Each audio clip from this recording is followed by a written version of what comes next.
So, hello, good evening to all my dear students. So, I'm Dr. Karthik Vijayakumar, your endocrinology faculty at DocTutorials. So, I'll be discussing the overall paper analysis, what I personally think, how the endocrine paper went for the INI SS November session exam conducted yesterday on 22nd November. And also, I'll be doing a quick recall of all the questions which was asked from the endocrine part.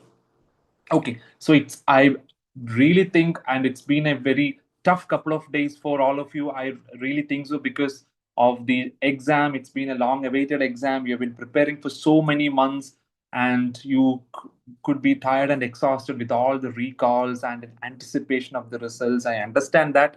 So that's why I've decided to conduct the recall at the earliest so that you also will get a sense of how the paper went and what are the probable right questions for the questions from the endocrine section. Okay. So I'll be trying to keep the recall very short, but alongside that, I'll be like touching upon some of the major MCQ points related to that topic as well. Because just like the previous years, this year too, we have had many repeated questions, maybe not the exact question which was asked last year, but more or less from the similar area. So those high yield areas I'll be focusing upon, and I'll be discussing some extra points too, which will be useful for the upcoming sessions also. So I've got a lot of messages from my students asking, sir, how did you think the paper went? And what would be the anticipated score a good student is going to get? What will be the cutoff? So many questions, sometimes very difficult for me to answer. And starting from the most important question, what was the difficulty level of the paper? Okay, so it's very easy for me to like sit here and judge whether a paper was easy, moderate, or tough.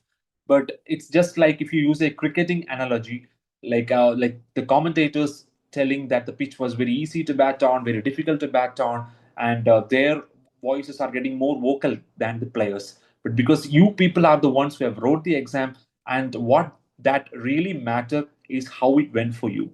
But from my perspective, going through the questions from a very tension less environment, I felt the paper was around the moderate difficulty. But again, many students have told me that there were a lot of long clinical questions, but which can take away a lot of time from you and will put you under added pressure. In such situation, there is a higher chance that you could actually miss some of the questions which you already know. So in such situation, I would eventually rate the paper as more in the moderate, but towards the tougher side. Definitely not towards the easier side. Moderate to tough, especially compared to some of the previous sessions that we had, like in the last couple of years. So definitely moderate to tough. I say it is towards the tougher side, not because of the fact that it was asked in from very unexpected areas or anything like that. The questions were all from fairly expected areas, but because of how the questions were framed, some of the closeness between the options and ruling out options sometimes had become difficult in certain questions. Okay, so that was my take on the difficulty level of the question. And very important, how many topics or what portion of the exam topics were not taught in videos, my long videos uploaded in the the DocTutorials app. So this is not just for any advertising, not just to say that everything that came in the exam had been taught by myself. It's not like that. So this session is being watched by many students who are going to appear for the upcoming sessions also, so they should also get a sense on what to prepare and to get an idea about the completeness of their preparation once they finish off their long videos and move ahead with the further preparation. And when I went through each question one by one, I could find that out of the 53, 54 questions which were uh, from the core endocrinology, more than 90% obviously was from the the long videos. And some of the questions were not exactly the points which was mentioned in the videos, but if you had understood the concept well, then I have no doubt that you would be able to crack the questions. There were around 2 to 3 questions which was specifically not from the videos, like the one about the HbA1c, HPLC graph, and one point about the X-linked acromegaly, where one point I didn't mention in the class was asked for the exam. So such outliers were there, but definitely I can say with confidence that more than 45 questions out of the 50 were from the videos. And if you had understood the concept well and you were able to think with clarity at that point of time, I would say that would be the most important thing. Rather than mugging up all the facts, if you are able to understand the concepts which were taught in the videos, I guess the paper would be slightly on the moderate side than on the tougher side for you. Now, was it Williams based? Because in the last 2 to 3 sessions, we had one or two previous INI sessions where there were exact line by line statements which were asked from Williams. So that often becomes very troublesome for the students because they don't get the time to go through the Williams line by line. But fortunately, this time around, they have not asked the William line by line. It doesn't mean that the topics, everything was outside William. Definitely, it was based on the Williams topic, but it tested your overall understanding of the subject and concepts rather than mugging up the facts and values from Williams. So I would say not line by line, and there were not much of questions from the Williams tables also. But again, this pattern changes from time to time. And what I felt after this exam was like this is one such exam where you classically associate with an AIMS or an INISS paper.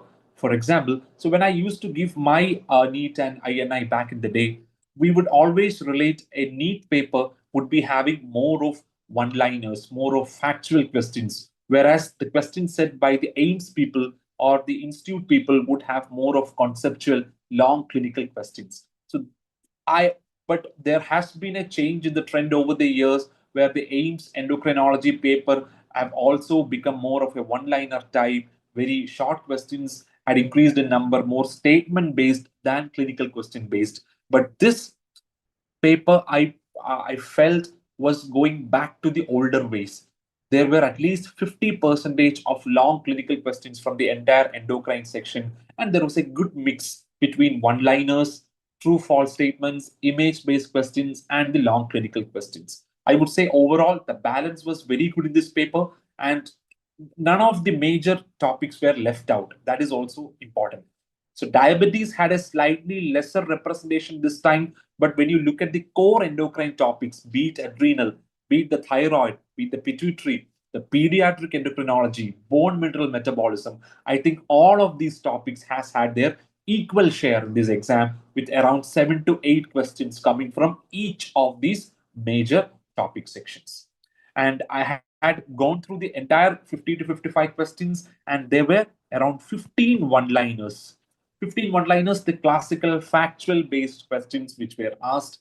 Images, purely image based questions, they were fine. But there were certain other questions also where image was given, but even without those images, we could have got the answer. So pure image based questions, they were 5 in number, and clinical question, they were around 24, 25 questions. So 24 to 25 questions were clinical questions. What I meant, there was a clinical scenario, and they have asked about the diagnosis, what is the next step, which should be done, which should not be done. Such questions is what I meant by clinical questions. They were around 25. So around 50% of the total endocrine questions were clinical questions. And true false statements, they were around 10 questions. Okay. So this is how the pattern of questions went with almost equal distribution from the major like areas. So to sum it up, how the INI November 2025 endocrine paper went, it was an overall moderate difficulty paper with some students finding it to be on the tougher side, mainly due to the time constraint and the not so anticipated change in pattern from the predominantly one liner and statement based to a predominantly clinical question based paper. And most of the topics, more definitely more than 90% of the topics were directly from the long videos. And if you had gone through the previous year question papers, the discussion in the group, as well as the Q bank, then I would say around 50 questions can possibly be answered if your concepts were thorough. Again, the questions were not direct pick from the Williams, not from the direct statements which had come from the Williams. Those were mainly from the concepts which the Williams had given you. And if you had gone through the videos, like had a glimpse through the Williams, you could be able to solve most of the questions. And there was a good mix of the questions with around 50 percentage coming from the long clinical questions, around 15 questions from one-liners, and the true false statements and the images contributing to the remaining 15. So there was an equally distributed paper, and all the major endocrine chapters, the adrenal, pituitary, thyroid, bone mineral metabolism, pediatric endocrinology, has had their almost equal share as far as the distribution of questions were concerned. Okay, so with this, we'll be moving swiftly through the 50 odd questions which had come from endocrinology. So I got all these from my dear students who were like happy enough to share me the questions and even help me with getting the recall as accurate as possible. So if at all, if the students who are attending this session live feel that the question crux was slightly different from what I am displaying it in your screen, or if you feel that the option was drastically different, feel free to type it in the chat box. Okay, so moving on to the first question, originator of GnRH pulse generator. Okay, originator, and some students have told it was stimulator. So the basic idea of the question was, the GnRH neurons. The GnRH neurons are present in the preoptic area or the medial preoptic area. So the question asked, which part of the hypothalamus stimulates this medial preoptic area where the GnRH neurons are present? Kisspeptin forms the single most stimulus for stimulating the GnRH neurons in the medial preoptic neuron. And where does the kisspeptin producing neurons arise from? They arise from the arcuate nucleus. Arcuate nucleus house something called as the candy neurons, which we have learned in our long videos. Candy neurons secrete your kisspeptin, your neurokinin B, and your dynorphin. Of these, kisspeptin and neurokinin B are positive stimulators of GnRH, whereas dynorphin B inhibits GnRH. Remember, the AVPV nucleus also has kisspeptin neurons, but this is mainly regulating the LH surge in females. The LH surge, which happens every menstrual cycle in a female, is being regulated by the kisspeptin neurons in the AVPV. So coming back to our question, the answer for this question, the originator of GnRH pulse generator is the arcuate nucleus. A straightforward question. Question number 2, again, very easy question, straightforward. Testis determining factor. It is the SRY, sex determining region present in Y chromosome. So SRY is the testis determining factor present in the Y chromosome. And what does SRY do? It stimulates SOX9. SOX9 again stimulates the FGF9 and the pathway progresses. Okay, and SOX9 mutation, you should know, it results in campomelic dysplasia. Campomelic dysplasia and 46XY sex reversal. Sex reversal. Even though the genotype is that of 46XY, if SOX9 is not expressed, differentiation into testis doesn't happen. So there will be sex reversal. Even though it is a genetic male, it behaves as a female. Okay. So DAX is a negative regulator of your SRY and SOX9.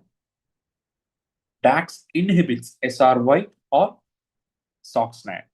And DAX duplication can result in gonadal dysgenesis. Gonadal dysgenesis. Because even if the chromosome is 46XY, if the DAX is duplicated, it would inhibit the action of SRY and SOX9, resulting in gonadal dysgenesis. SF1 can stimulate both the Leydig and Sertoli cells. And SF1 mutation in females has been linked with premature ovarian insufficiency. Okay, and these are the important MCQ points from this question. SRY is the testis determining factor. So question number 3, maximum rate of bone loss in a female occurs in which phase? Again, a straightforward question. The answer would be menopause, especially in the first 2 to 3 years. And you will lose, a female who is postmenopausal will lose bone around 2 to 5% per year. 2 to 5% per year. Some of the students have expressed a doubt regarding whether lactation could potentially be the phase where maximum rate of bone loss occur. Remember, lactation may happen for 1 to 1.5 years, but that accelerated bone loss only happen in the initial 3 to 4 months.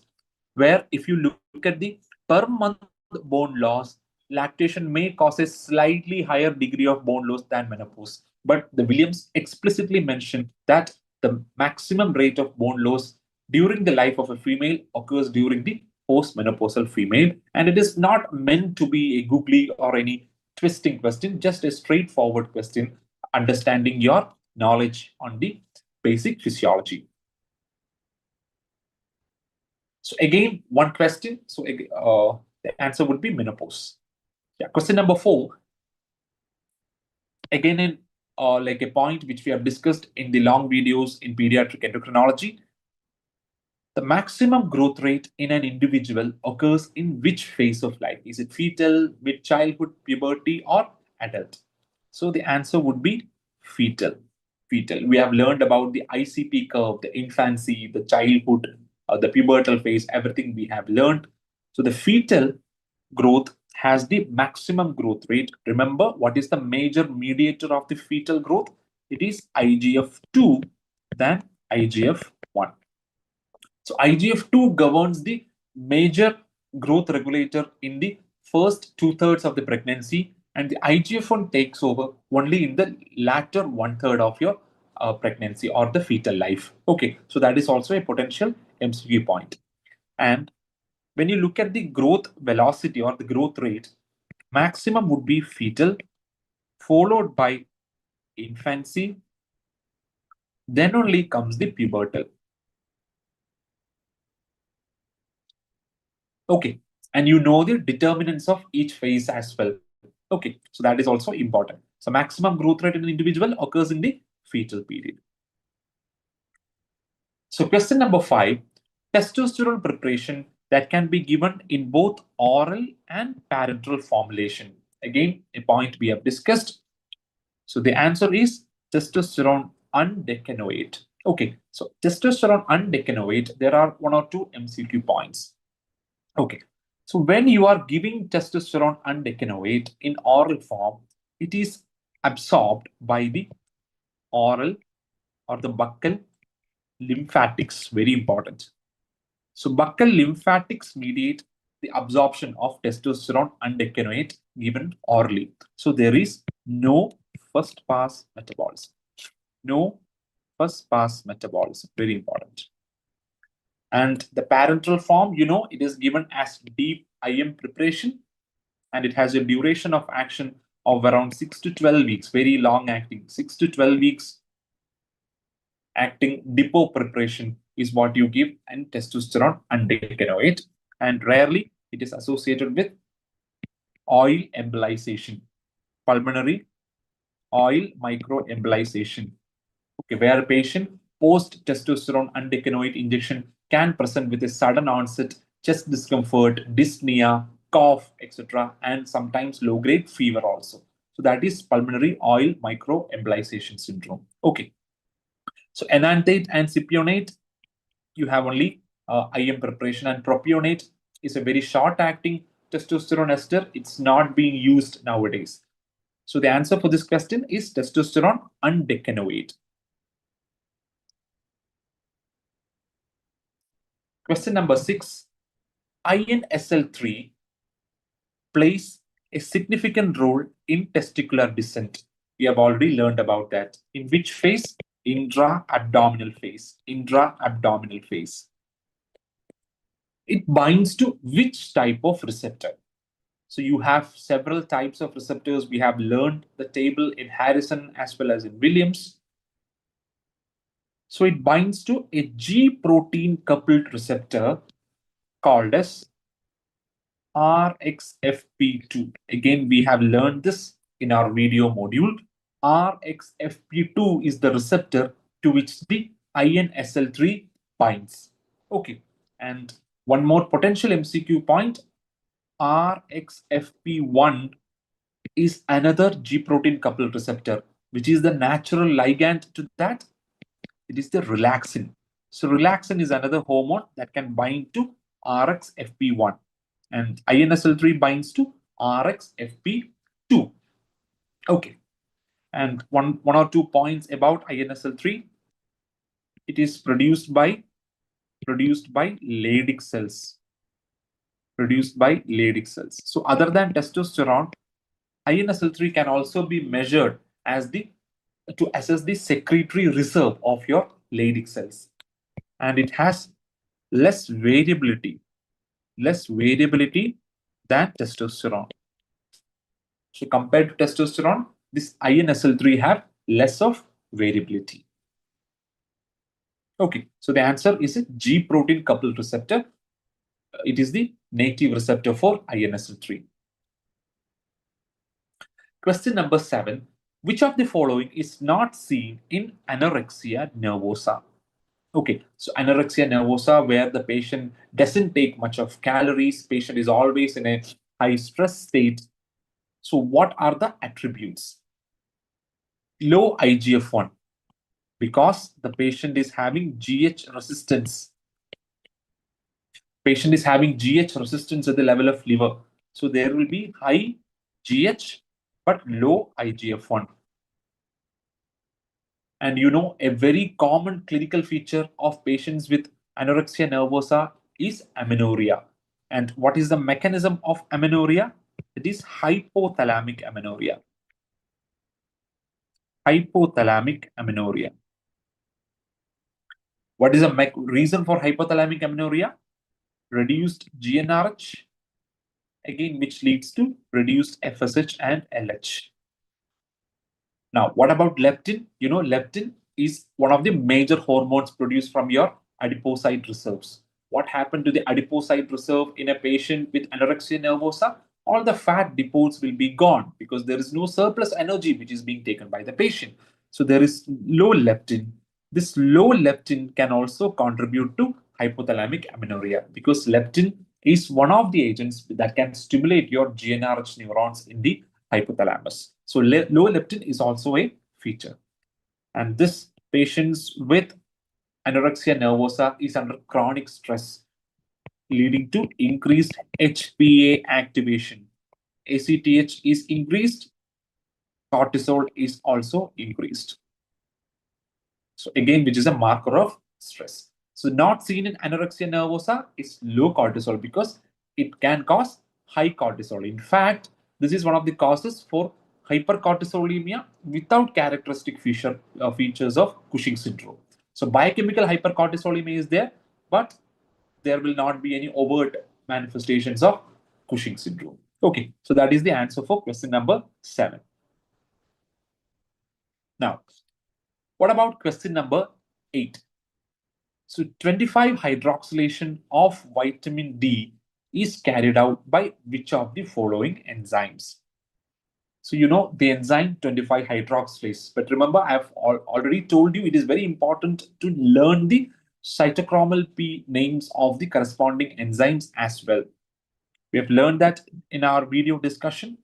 So CYP2R1 is the liver 25 hydroxylase. Okay, which is deficient in the vitamin D dependent rickets type 1B. Okay, so that is the answer for our question 25 hydroxylase. And what does CYP27B1 code for? The 1 alpha hydroxylase in the kidneys. So the renal activation of vitamin D is carried out by CYP27B1. And what does the CYP24A1 stands for? The 24 hydroxylase, which carries out the metabolism of calcitriol.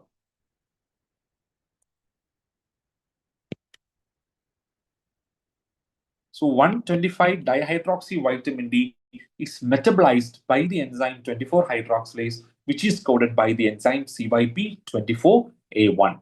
Okay, so that is the answer for question number 8. CYP2R1 codes for the 25 hydroxylase in liver. Question number 9. Somatostatin does not inhibit which of the following hormones coming from the pituitary. So even if you don't know the answer, even if you have not read it directly from your notes from the videos or from the Williams, you can just think what are the situations where you are using somatostatin analogs. So somatostatin analogs is one of the first line medical therapy in acromegaly. Why is it used in acromegaly? It is because it can reduce the growth hormone levels. Okay, so definitely it can inhibit it. And which is the medical therapy of choice in TSHoma? Again, it is somatostatin. You know, pasireotide, which is a somatostatin analog, is used in the medical management of Cushing syndrome, or it is one of the pituitary-directed therapies in Cushing syndrome. Again, this is used in Cushing disease. So, which is the hormone that is not affected by the high levels of somatostatin? The answer would be FSH. Okay, so just by knowing the concept and recollecting some other information, you will be able to crack the question, even if the direct knowledge is not there. Okay, so FSH, LH not inhibited by somatostatin, all the other anti-pituitary hormones are. Okay, so that is the answer for question number 9. Question number 10, again a direct question from SIADH. SIADH is one topic which has been repeatedly asked time and again in the INI SS papers. It could come either in the general medicine section or from the nephrology or even from the endocrinology. Last year also we had a question from SIADH, and this time the question was asked regarding the essential criteria of SIADH. You know what is the criteria? You need to demonstrate low sodium. Your osmolality should be less than 275 or 280 in some criteria. Your serum osmolality should be less than 275. Urine osmolality should be more than 100. The patient should be euvolemic, and hypo and hypervolemia should be ruled out. Then the urine sodium should be more than 20, and you should rule out hypothyroidism, adrenal insufficiency, use of diuretics, and renal failure. So all these criteria need to be satisfied to call that hyponatremia is due to SIADH. So from the options, I was not able to recollect the other two options, which were obviously wrong because hypervolemia and hypovolemia need to be excluded as part of your Schwartz criteria. Okay, Barter and Schwartz criteria for SIADH. The individual components in the Schwartz criteria is what I have listed just now. Okay, so that is the correct answer. So moving on to question number 11. Which of the following is not used in the management of adynamic bone disease? Adynamic bone disease. So you should have a slight idea about what is adynamic bone disease and what is actually happening in it. So basically, this is a condition of low bone turnover. Low bone turnover. Okay. So which is the most important hormone that regulates the bone turnover? It is a parathyroid hormone. So essentially, there is reduced parathyroid hormone for that stage of CKD. CKD is a cause of secondary hyperparathyroidism. You anticipate an elevation of PTH as the CKD stage progresses. But here in this patient, the patient's PTH level will be inappropriately low for that stage of CKD and sometimes even less than 50 picograms per ml. Just like in a normal person, the PTH levels will be suppressed. So this will result in a very low bone turnover. What are the causes? Excessive aluminum in the dialysate, increased aluminum, increased use of calcium containing binders, calcium containing phosphate binders, increased use of activated vitamin D, activated vitamin D. So all these conditions can result in a adynamic bone disease of low bone turnover. So when there is very low bone turnover, the bone fragility paradoxically worsens. There is a high chance of fractures as well. So you need something to boost the bone turnover, and you need to avoid agents that can further reduce the bone turnover. And in these options, which is that agent that can further reduce your bone turnover? It is bisphosphonate. So bisphosphonate should not be used in the management of a dynamic bone disease. Of course, you want to cut down on the calcium. You want to use sevelamer. What is sevelamer? Sevelamer is a non-calcium containing phosphate binder. You cannot use the other binders like the calcium phosphate. Okay, or calcium acetate for that matter. Okay, so sevelamer should be used, and you should avoid activated vitamin D supplementation. Why? Because if you give more of calcitriol, it can further suppress your PTH level. Okay, so you want your PTH to go up and you want your bone turnover to increase. That is why you should avoid bisphosphonate in the management of adynamic bone disease. So we have learned about the CKD MPD, the metabolic bone diseases associated with CKD. We have learned about the high bone turnover, the osteitis fibrosa cystica. We've learned about the osteomalacia, which is the impaired mineralization. And in the other spectrum, we have the adynamic bone disease with drastically reduced bone turnover. Okay. So question number 12, again, a ditto repeat from one of the previous INI, which is the fastest acting anti-thyroid drug. No doubt the answer is saturated solution of potassium iodide. It has onset of action in the span of hours. Okay, hours. Among your thiamides, PTU has a slightly earlier onset of action than methimazole. Why? Because PTU has an additional dehydrogenase inhibitory action as well. So that is the reason why it brings about a faster reduction in the free T3 levels compared to your methyl methimazole. But again, that may take a couple of days to take full effect, whereas the saturated solution of potassium iodide reduces the thyroid hormone levels in the span of hours. Okay, so that is the fastest acting antithyroid drug.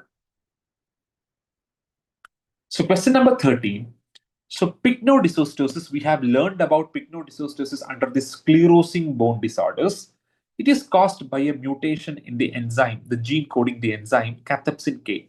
So cathepsin K is one of the collagen breaking down enzyme, the enzyme that breaks down the type 1 collagen present in the bone. So a drug which targets cathepsin K was developed as an anti-osteoporotic medication, which was that. And I am pretty much surprised with this question because the answer for this question, odonacatib, we no longer use it clinically. But if you look at the previous years, NEET as well as INI, the most commonly asked anti-osteoporotic medication would be odonacatib. It's very surprisingly. Odonacatib, we have the LOFT trial and all, which was prematurely withdrawn because of the higher cardiovascular and increased risk of stroke associated with the odonacatib, but still it continues to be asked in the exam. Okay, so cathepsin K inhibitor, odonacatib, it prevents the breakdown of type 1 collagen by the enzyme cathepsin K produced by osteoclast. And when this cathepsin K is inactivated, you develop a condition called as pycnodysostiosis or sclerosteosis. These are uh, two ends of a similar disease, sclerosing bone disease. And about pycnodysostiosis, there could be a potential question in the upcoming INA or something. So one point about the mutation we have already learned, it is a cathepsin K, inactivation of your cathepsin K. Okay, that is the gene mutation. And the patient can have prominent head. The sutures may not be fused at appropriate time. Obtuse shaped mandible. So this is one of the catch in the exam. Okay, obtuse mandible. And the patient would be having acro-osteolysis. Even though there is the sclerosis of your skull, your long bones, but the extremities, the toes and fingers can undergo acro-osteolysis. And the most common endocrine finding associated with pycnodysostiosis is growth hormone deficiency. So, growth hormone treatment is usually required in patients with pycnodysostiosis, which can promote height gain. Okay, so these are some of the points which could potentially be asked in the upcoming sessions. So question number 14, again, very direct question. The DPP-4 inhibitor that does not require dose reduction in patients with CKD. Answer would be linagliptin. Okay, linagliptin does not require dose reduction. I don't think it requires further explanation. We will move to the next question. Okay, so the first 14, 15 questions we have discussed the important one-liners which were asked in the exam. Okay, now we move on to the other set, the image-based, the true-false type, the clinical question-based ones. Okay, so which of the following profiles is compatible with pseudo-hypoparathyroidism 1A? So we have learned the different types of the pseudo-hypoparathyroidism. What is pseudo-hypoparathyroidism? So here we have had a 4 options with the varying combinations of calcium, phosphorus, PTH, Albright hereditary osteodystrophy phenotype or the AHO phenotype and the TSH levels. Remember, in pseudo hypoparathyroidism 1A, this is one condition where there is maternal imprinting. Sorry, maternal inheritance.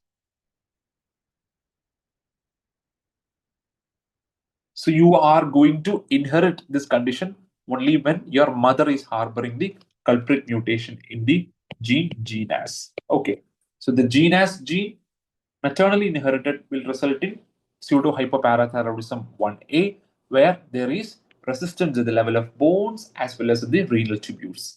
So the patient would be having a low calcium, a high phosphorus, a very elevated PTH. The AHO phenotype will be present, and this type 1A pseudo hypoparathyroidism is associated with resistance to other hormones as well.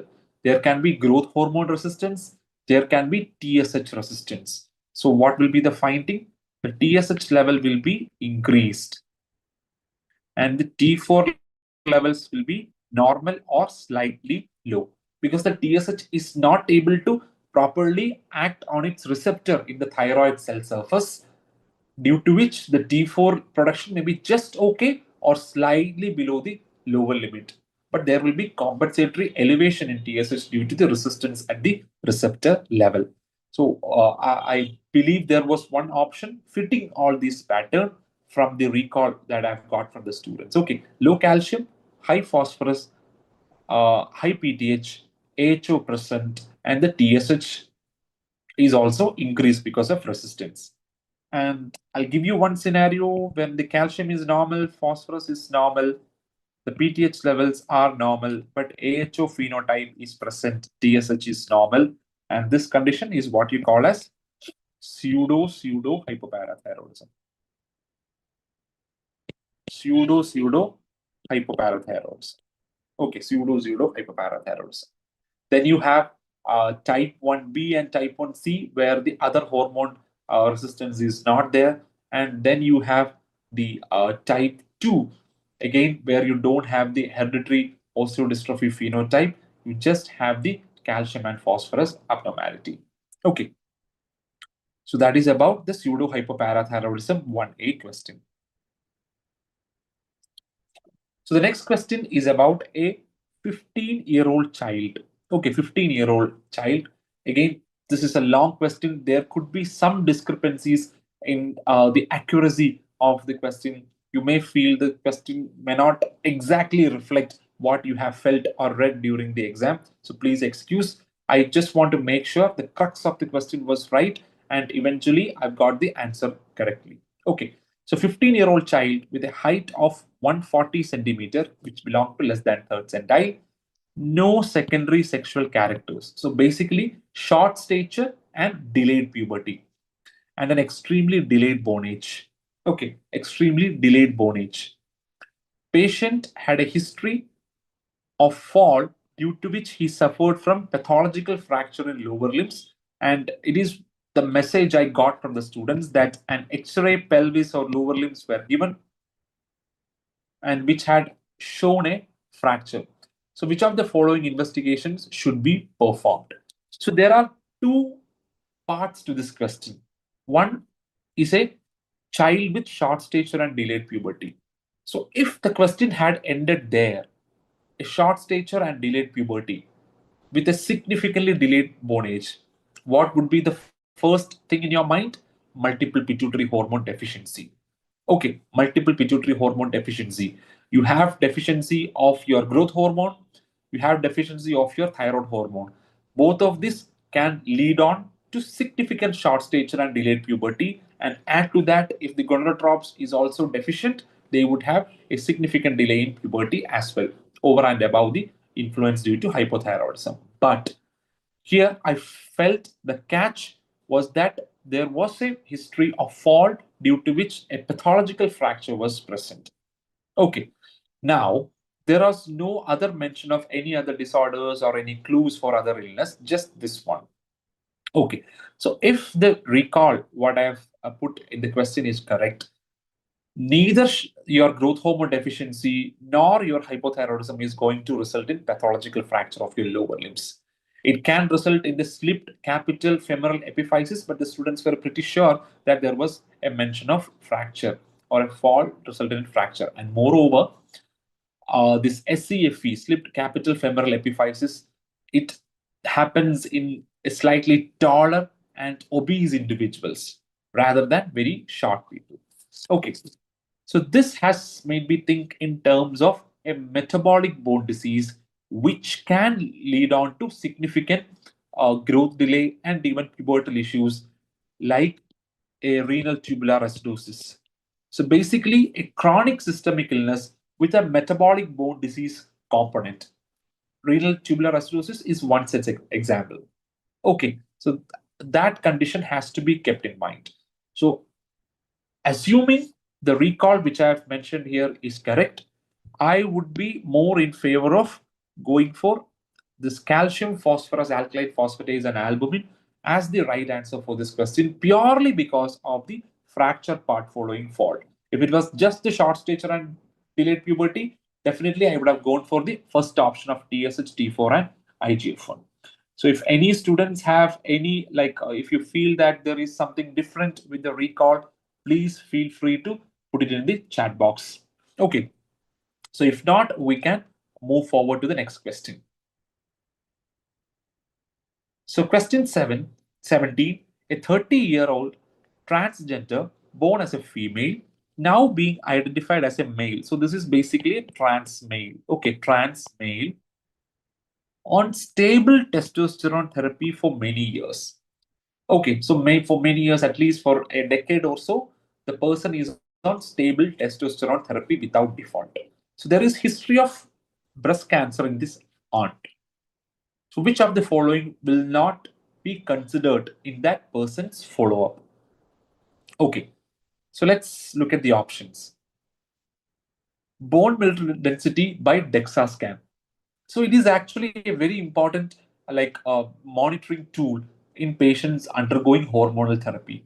But when do you need bone mineral density assessment as a mandatory thing? One, in pubertal transition or pubertal induction. Pubertal transition, it's very important to do DEXA scans to make sure the peak bone mass has been achieved. But here in a 30-year-old, we presume that the peak bone mass has already been achieved. Or there was an interruption in hormonal treatment. Interruption in hormonal treatment.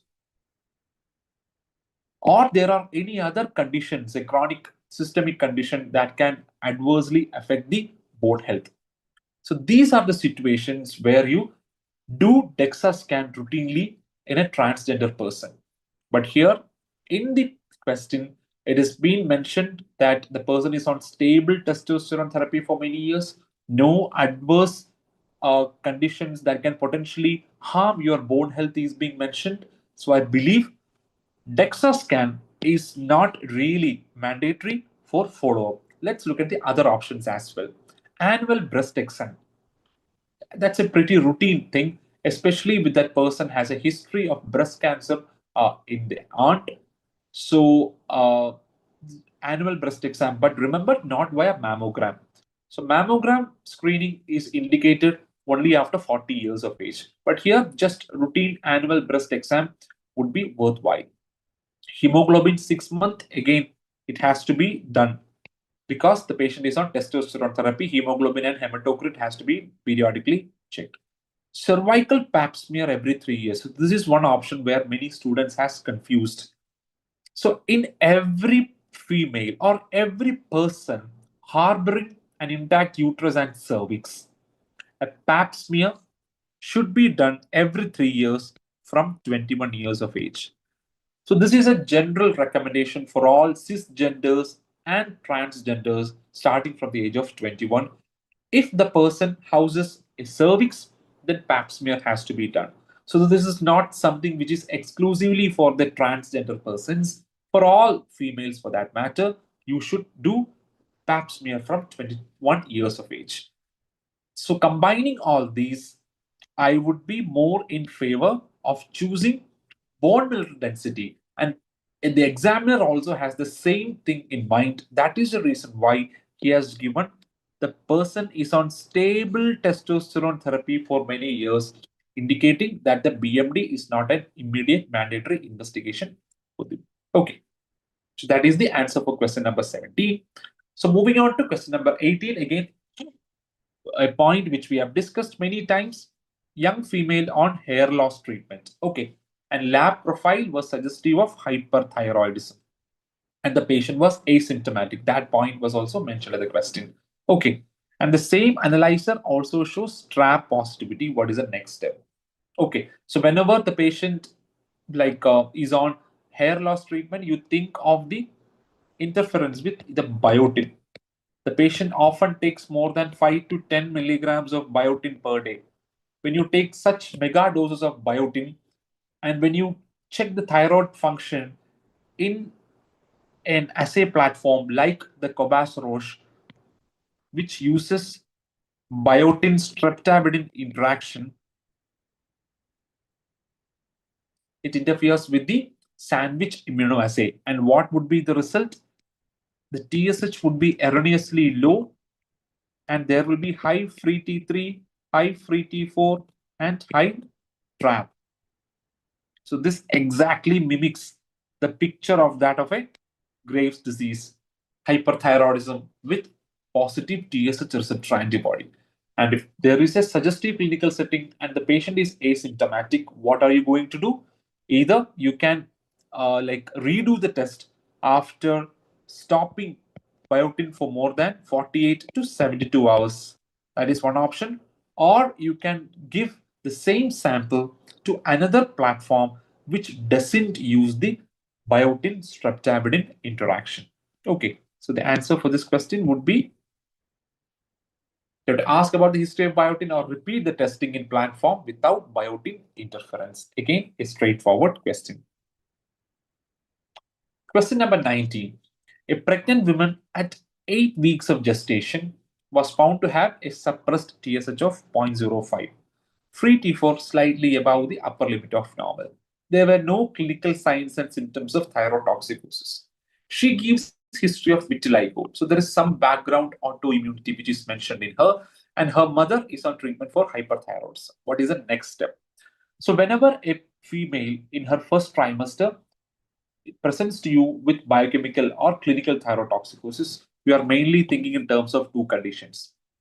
One is, of course, the Graves' disease, and second, you're thinking about the HCG mediated. Okay, HCG mediated gestational thyrotoxicosis. Okay, and just by identification of thyrotoxicosis, you don't straight away go for treatment. So, treat with PTU is definitely a wrong option. And do you want to measure total T4? Total T4 is not reliable in pregnancy because you need to use modified cutoff, because as the pregnancy progresses from 6 to 7 weeks of gestation onwards, the TBG levels start to rise, and the free T4 would be a better marker of your hormone levels than the total T4. And ultrasound thyroid, again, it doesn't give you like any clues for distinction between a Graves' disease and an HCG mediated disease. So, which will actually give you the answer would be a TSH receptor antibody level, because there is some increased background risk. The person has an autoimmune disease, there is a first degree family member who is affected with probable Graves' disease. So, you think of the possibility of Graves in mind, but you don't jump into the treatment. You want to make the confirmation first. So, measuring the TRAB level is important not only for the management of thyrotoxicosis in the mother, but also to assess the risk of future fetal and neonatal thyrotoxicosis. Okay, because if the TRAB level is more than 3 to 4 times the upper limit of normal, then there can be passage transplacentally to result in fetal thyrotoxicosis. Okay, so that is the answer for question number 19. We have to measure the TSH receptor antibody level. So question number 20, young male with short stature, MRI image was given. Again, this is one of the previous questions asked in INI 2023. So I believe this was the second image was the one which was given in the exam, a coronal cut where you are not able to visualize the stalk. You are not able to visualize the stalk. Just you can see an ectopic posterior pituitary. The pituitary bright spot is present in the hypothalamic region. Okay, so you have the pituitary stalk interruption syndrome, where you are having a stalk hypoplasia, not able to visualize the stalk, anterior pituitary hypoplasia, and ectopic posterior pituitary. So this constitutes the MRI triad of your pituitary stalk interruption syndrome. And how will the pituitary stalk interruption present as? With multiple. CPHD means combined anterior pituitary hormone deficiency. You will have the GH hypothyroid, the growth hormone deficiency, central hypothyroidism, central adrenal insufficiency, and central gonadotropin deficiency. Okay, so pituitary stalk interruption was being asked in the exam. Again, this is one point which we have discussed in the videos. This almost a similar image was asked in the exam also. So this was a child with atypical genitalia, and what did the genitalia show? Microphallus, unilateral undescended testis. Okay, in the image also you can appreciate the microphallus, and only one-sided testis is being appreciated. So there is a significant asymmetry. If you look at the scrotal development also, there is significant asymmetry, okay, in your external genitalia. And which is those conditions that can result in asymmetric genitalia? They are mixed gonadal dysgenesis and ovotesticular DSD. So these are the two conditions that can present with asymmetric external genitalia. Let's look at the other options. CH in male will have no ambiguity. Okay, CH will have no ambiguity. What about complete androgen insensitivity syndrome? Again, they will have female genitalia. Even though the chromosome will be indicating a male genotype, the external genitalia will be of female type because of the complete lack of action of testosterone and the androgen receptor.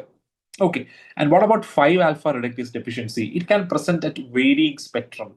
If there is complete 5 alpha reductase mutation, the patient even can have a female genitalia.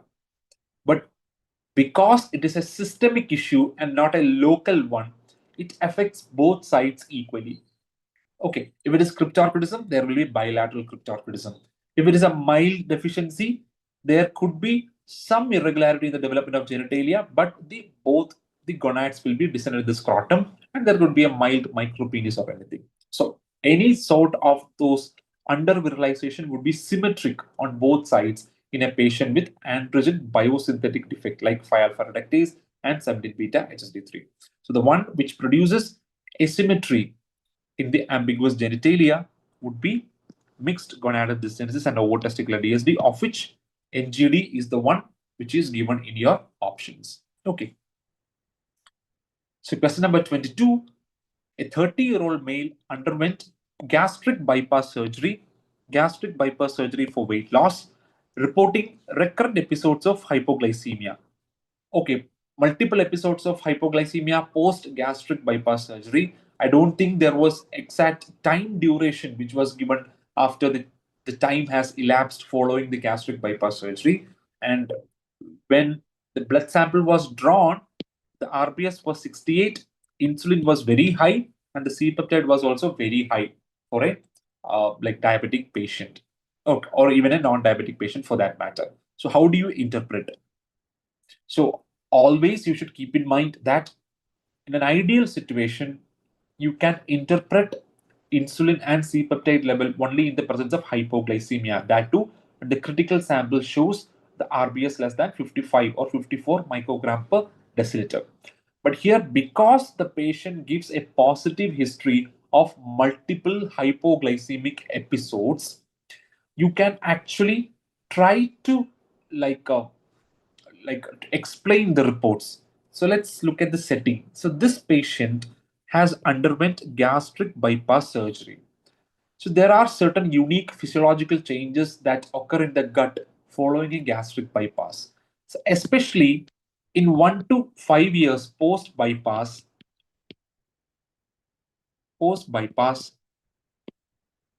there is significant expansion of the beta cell mass induced by your GLP-1.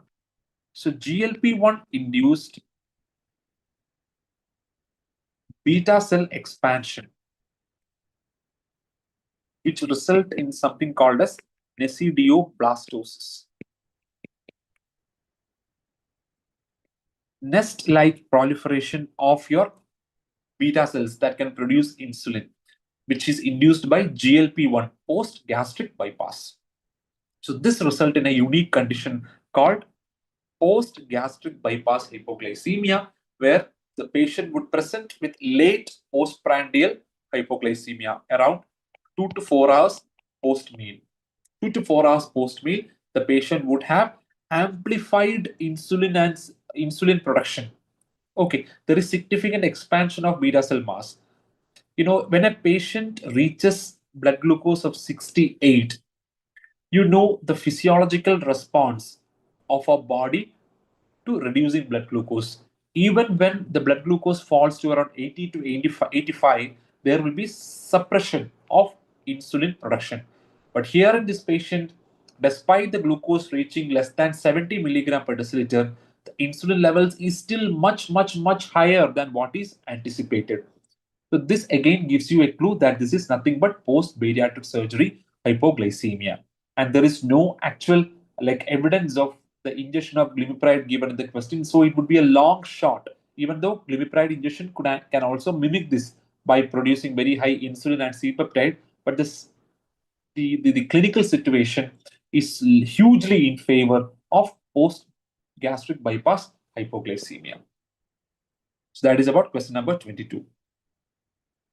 The question number 23, which of the following indicate the accurate relation between FGF23 and 125 dihydroxy vitamin D? Again, a point which we have discussed in the videos. So FGF23 inactivates vitamin D in several mechanisms by stimulating 24 hydroxylase, by reducing 1 alpha hydroxylation. So FGF23 inhibits the 1 alpha uh, hydroxylation, thereby the calcitriol generation is reduced by FGF23. And 125 dihydroxy vitamin D stimulates FGF23. It has a direct action on osteocytes. Also, indirectly, it increases phosphorus. When there is increased phosphorus, there will be compensatory increase in FGF23, because FGF23 is the primary phosphaturic molecule in our body. Okay, so these are the mechanisms by which 125 dihydroxy vitamin D stimulates your FGF23. So several combinations are given in the question. The answer would be FGF23 inhibits calcitriol, but calcitriol stimulates FGF23. Okay. So this is one of the most difficult questions which had come in the yesterday's exam. A patient with diabetes mellitus, home self-monitoring glucose values were normal, slightly above the range. The patient's hemoglobin was 10.3 and an HPLC image was given. So I could not find a representative image. I don't want the students to get confused with the image that I'm going to put out. Hence, I tried avoiding putting any HPLC image because it will never mimic the actual picture which was asked in your exam. So basically, HPLC is one of the methods with which you can assess your hemoglobin A1C.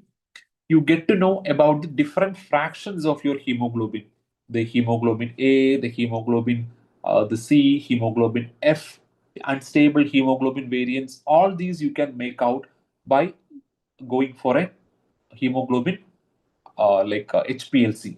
Okay, so in HPLC, there was a graph which was given in the question, and the graph has mentioned that the HbF value was 18 percentage.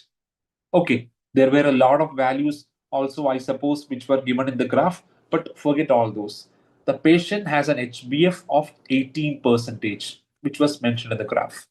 So when the HbF value crosses the threshold of more than 10 percentage, it can actually interfere with the assessment of HbA1c from HPLC. HbA1c becomes unreliable. Unreliable. And you will not interpret HbA1c further if the HbF concentration is more than 10 percentage. Why? Because HbF doesn't have the beta chain. So there will not be contribution to the HbA1c generation.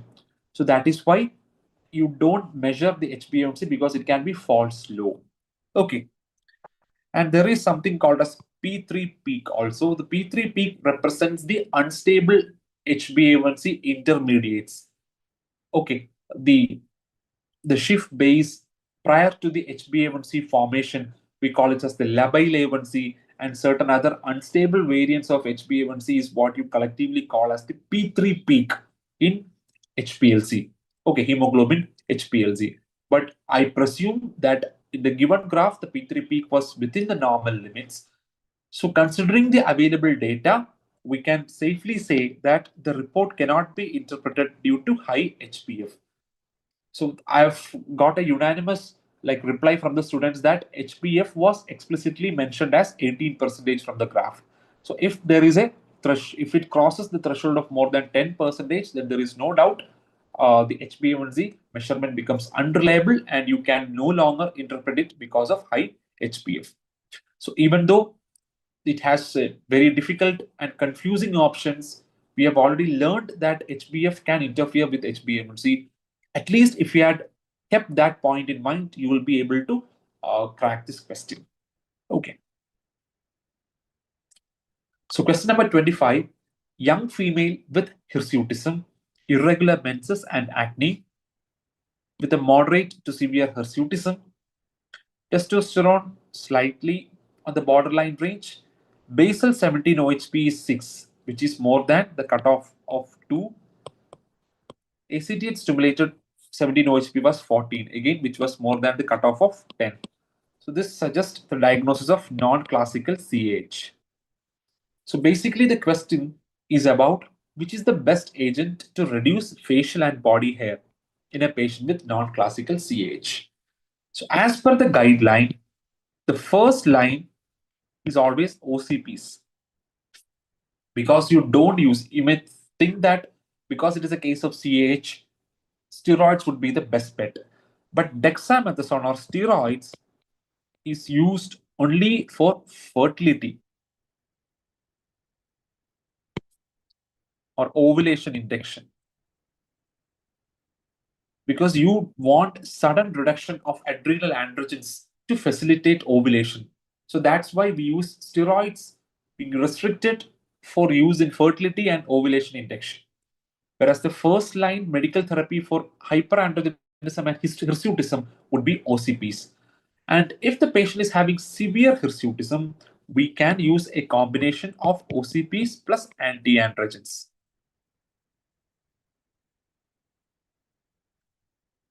So if the option of OCP alone was present in this question, then I would have gone for that answer. But from the recall that I've got from the students, it was spironolactone plus OCPs. Spironolactone alone cannot be used. Metformin is not an effective agent because insulin resistance is not the culprit here. And dexamethasone will not be used because in the question it was mentioned that the patient is not currently planning conception. Okay, and if the patient is planning conception, you cannot use OCPs and spironolactone as well. You would have to go with steroids alone. Okay, so here the best option would be spironolactone plus OC pills. Question number 26. Male with simple virilizing CH on steroids, all are false except. So you want to identify the true statement. So in the exam, actually, many students have mentioned that the question was asked as all are true except, or you were asked to identify the false. But it could be a typo error because the recall is exactly the same as I got from the students. When you analyze each options one by one, simple virilizing CH cause fertility issues only in females, not in males. That is a false statement. This is a false statement because males can develop TART, males can develop hyperandrogenemia, which can suppress their FSH-LH, resulting in poor spermatogenesis. So both males and females can have fertility issues. Treatment goal should be normalization of 17 OHP levels. No, because normalization of 17 OHP levels means you are using more dose of steroids or a higher dose of steroids. So higher dose of steroids invariably result in over treatment in a patient with CAH. So that should not be our treatment goal. We try to keep the 17 OHP at a slightly higher level of around 4 to 12 nanograms per ml. Okay. Regular testicular examination should be done to rule out central precocious puberty. In fact, the first part is correct. You need to do regular testicular examination. But what is the purpose of regular testicular examination? It is to rule out the occurrence of TART. Testicular adrenal rest tumor need to be ruled out and not central precocious puberty. And when you look at the option number B, fludrocortisone supplementation can reduce glucocorticoid dosage. So theoretically, even though the simple virilizing CH will not present with a salt wasting episode, there is subclinical aldosterone deficiency, which is there in a simple virilizing CH patient. So when there is like subclinical aldosterone deficiency, the patient's volume status will be on the lower side.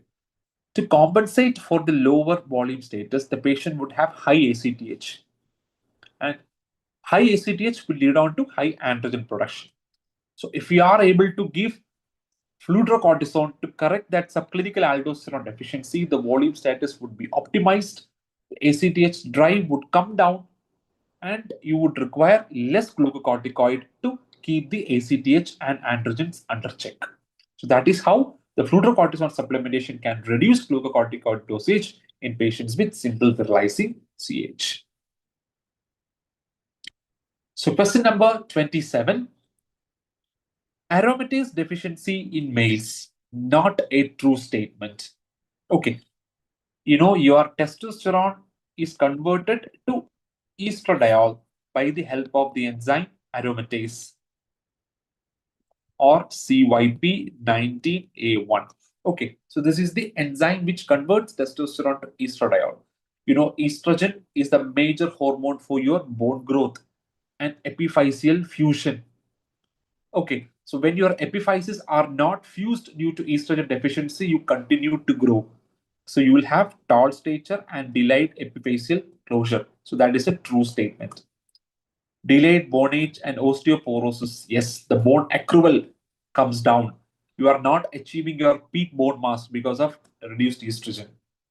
Low sperm count. Again, it's true because not only your testosterone, a little bit of estradiol is also required for a male for proper spermatogenesis. So testosterone, dihydrotestosterone, and estradiol, all these are required by males for spermatogenesis. Okay, now estradiol treatment does not improve BMD. Again, that is a mutually contradictory statement. So that would be the answer for this question because we know that estradiol treatment do improve the BMD and epiphyseal closure in patients with aromatase deficiency. So question number 28, patient with history of medullary thyroid cancer having a skin lesion.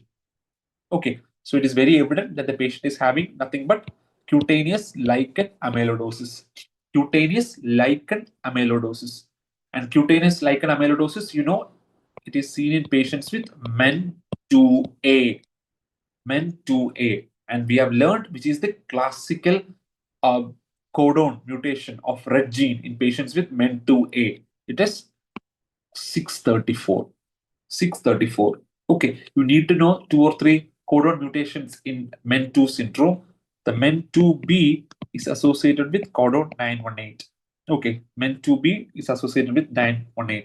But MEN2B doesn't have cutaneous lichen amyloidosis. It has mucosal neuromas, marfanoid habitus, megacolon, and medullated corneal fibers. So 634 codon mutation is associated with cutaneous lichen amyloidosis. And one more MCQ point about 634 mutation. It has the highest penetrance for pheochromocytoma.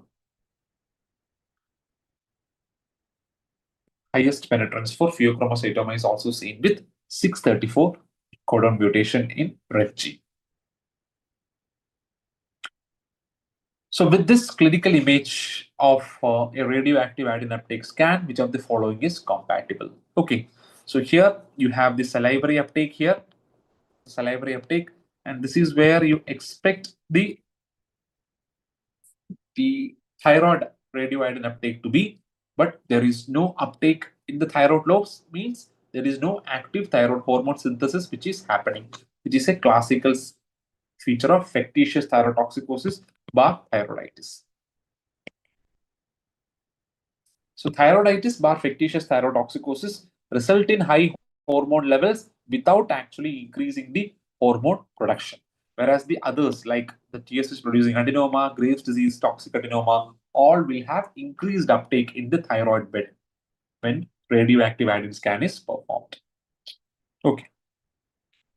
So question number 30, a 36-year-old male with thyrotoxicosis, goiter, headache, and blurring of vision. So again, this is a previous year question straight from the vault. No evidence of orbitopathy. T4 was high and there is an inappropriately high TSH. Inappropriately high TSH. The diagnosis is evident then and there itself. This is a case of TSH producing adenoma. Why did I say this is TSH adenoma? Because patient with high of T4 with a non-suppressed TSH or inappropriately normal or elevated TSH. And to add to that, there is no orbitopathy to suggest Graves' disease. There is history of headache and blurring of vision. In such situation, there are no room for any confusion. You should go for MRI pituitary to diagnose TSH producing adenoma. Okay. So question number 31, a 30-year-old female with 21 hydroxylase deficiency CH on steroids, she's planning conception.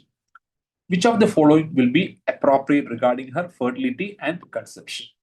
Okay, so let's look at the options, whether she should do genetic counseling, whether she should be added on dexamethasone, or whether she should undergo gonadotropin testing. Okay, so just because a person or a female is harboring a CH culprit mutation, she is suffering from a classical variety of CH, doesn't mean that the next generation will be affected. Because CH, has autosomal recessive inheritance. So for a chance for the next generation to be affected, the partner should be at least a carrier, or the person should have disease. So that is why when a CH female, a female with CH is planning conception, the genetic counseling is of paramount importance. The person has to sit with her partner, with the geneticist, to get the genetic testing of the partner done to see if the person is a carrier or is already harboring the disease. How will he get to know? Only when both the parents are harboring the culprit mutation, there is a chance that the next generation is affected. And even if the partner is a carrier or is having disease, do you use prophylactic dexamethasone? No, because you want dexamethasone only when the fetus that you're carrying in the womb is an affected female. Why? Because only the female would have in utero virilization. Males will not have in utero virilization, they will have normal genitalia. So the chance that this lady having a child with other carrier or a deceased person is having an affected female is only 1 by 8. Only 1/8 chance is there. So that is why you don't routinely advocate dexamethasone. Okay, in females who are having uh, CH and is currently conceiving. Okay, so the ideal option would be to do genetic counseling, the partner testing, and to discuss in detail to the patient and regarding the partner about what to expect in when the patient becomes pregnant. Okay. So question number 32, child evaluated for short stature, height is less than 3 SDS, weight is also less. Clonidine stimulation shows the peak GH of 2.8, 5, 6.4 and 6.9. Okay, so the peak GH value in clonidine stimulation test is 6.9. Anything less than 7 is what you consider as growth hormone deficiency. Okay, what would be the next step? Remember, this growth hormone stimulation test have very less specificity. So to increase the specificity of diagnosis, we always do a second stimulation with another agent to confirm growth hormone deficiency. So the option here that could be the answer is to repeat with a glucagon stimulation test, because single growth hormone stimulation test lacks adequate specificity for confirming the diagnosis. But there are certain scenarios where you can confirm growth hormone deficiency with a single test. Like if the patient is already having multiple pituitary hormone deficiency, or if the patient is already having a setting for growth hormone deficiency, like post surgery, patient post cranial radiotherapy, or patient already has certain genetic syndrome where like growth hormone deficiency could be a part of. Okay, so in these situations, you can actually confirm growth hormone deficiency with one uh, stimulation test itself. But in our child, there is no such background risk which is being mentioned. Due to that reason, you have to repeat a second test with glucagon stimulation. Okay, so looking at the other options, the endocrine causes affect weight for age more than height for age. It's the other way around. The height is more affected than the weight. Values show normal GH response. Again, that is a false statement. More than 7 or more than 10 would be the appropriate response. Start GH therapy. Again, that is a wrong statement because you have to confirm it with one more test. So question number 33, which of the following is a false statement on X-linked acrogigantism? Again, a very confusing question. Okay, so X-linked acrogigantism, it results in gigantism in children less than 2 years of age. Less than 2 years of age. It is due to GPR 101 duplication, which is actually a G protein coupled receptor present in the somatotropes and lactotropes. In the pituitary, there is this activation of your G protein coupled receptor, which regulate your prolactin and growth hormone secretion. So what will it result? Very high GH levels. Very high GH levels. Okay, and the child will gain height very quickly. And because of the diffuse involvement, the somatotrophs occupy 50% of the anterior pituitary. Because of the diffuse distribution of the somatotrophs, there will be gross diffuse hyperplasia of pituitary. Diffuse pituitary hyperplasia.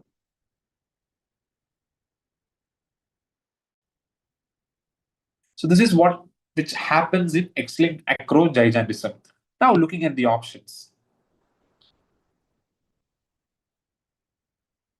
Elevated GHRH. We are not very sure where GHRH is elevated or not, but elevated GH definitely is there. Duplications in GPR 101, again, definitely it is there. But pituitary shows minimal or no hyperplasia. That is an absolutely wrong statement because the diffuse hyperplasia, often the pituitary enlarges to 2 to 2.5 times its original size. Now, going back to option number one, whether elevated GHRH can be seen in X-linked acrogigantism. This is not classical,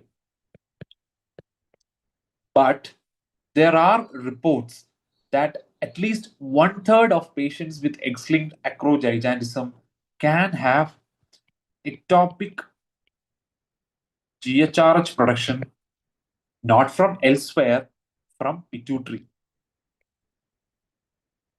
Some of the pituitary somatotroph cells can produce GHRH also in patients with X-linked acrogigantism. Okay, so this GHRH can in turn stimulate the GH somatotropes to produce more GH. So there is a more of an autocrine and paracrine production of growth hormone, resulting in very high levels of circulating GH in patients with X-linked acrogigantism. So option A and D both are not correct, but D is more incorrect than A. Elevated GHRH is not a universal or a classical picture in X-linked acrogigantism, but compared to option D, option A is at least partially correct, whereas option D is totally wrong. In fact, one of the common findings with which you suspect X-linked acrogigantism is diffuse pituitary hyperplasia with tall stature in young children. Okay, so that is question number 33. So the answer would be pituitary shows minimal or no hyperplasia is the false statement. Question number 34, patient on ipilimumab treatment for melanoma having fatigue and low energy. Sodium is 132. TSH is in the normal range, but free T4 is less. The normal range is 0.8 to 1.8 nanogram per deciliter. What would be the next step in management? Remember, this specifically mentions about central TSH deficiency or central hypothyroidism. And in immune checkpointer mediated hypophysitis, TSH almost always become deficient along with ACTH. So TSH plus ACTH deficiency is the most common combination pattern that occurs in immune checkpointer mediated hypophysitis. So in such situation, you just cannot straight away start thyroxine, or you cannot simply stop the drug alone and repeat TFT after a particular period of time, because when ACTH deficiency happens, it is more likely to be permanent. Okay, so the ACTH deficiency is more likely to be permanent in patients with immune checkpoint mediated hypophysitis. And this fatigue, low sodium, the most likely cause is central adrenal insufficiency. So you might have guessed what the answer is. The patient should be given steroids anticipating ACTH deficiency, and prior to administration of steroids, you should take sample for cortisol and ACTH for confirmation. So that is the answer. So question number 35, a patient with hyperthyroidism was started on carbimazole 3 months back. Now came with fever and sore throat. High-grade fever, tachycardia, tachypnea, hyperthermia. Neutrophil count was 250. Again, it is clear that this is a case of ATD-induced agranulocytosis. Which of the following should not be given? Very straightforward. Once the patient develops agranulocytosis, a re-challenge with the same ATD or the other ATD in the group. If the patient develops it with methimazole, you cannot give PTU. If the patient develops it with PTU, you cannot give methimazole, because there is a 30 to 50% chance of cross reactivity. So re-challenge with antithyroid drugs is absolutely contraindicated in patients who had once developed agranulocytosis. And you control the thyroid status with the help of ATD sparing agents like steroids, once the fever is resolved, obviously with once the you have to give antibiotics, supportive medication, and filgrastim like GCSF can be given off label to tide over the crisis. And simultaneously you give ATD sparing agents like your lithium, your cholestyramine, your phenobarbital, and if not contraindicated, you can give dexamethasone or steroids to temporarily control the thyroid hormone levels. And once the patient is stable, you take the patient for radioactive iodine ablation or surgery for definitive management. Okay. So question number 36. All are true about neonatal diabetes except diagnosed in children less than 6 months. True statement.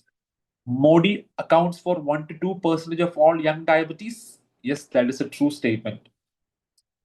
All affected patients with neonatal diabetes can be successfully switched to sulfonylurea. That is a wrong statement. So the mutations like ABCC8, KCNJ11 are the commoner gene mutations in neonatal diabetes, which can actually respond to sulfonylureas. But a variety of other gene mutations like your GATA4, your PDX1, your insulin gene mutation, your IPEX syndrome, your Woolcott-Rallison syndrome, all these conditions or mutations require insulin for long-term therapy. So all affected patients can be managed with sulfonylurea. That is a wrong statement. Of course, a significant share due to this ABCC8 and KCNJ11 can be managed with sulfonylurea, but not the other mutations which require insulin. Okay. So question number 37, adult male with obesity, history of type 2 diabetes, and recent weight gain. Testosterone levels done for evaluation of fatigue showed a value of 270 nanogram per deciliter at 8 a.m. So it is less than 300, so slightly low. Okay, what should be done next?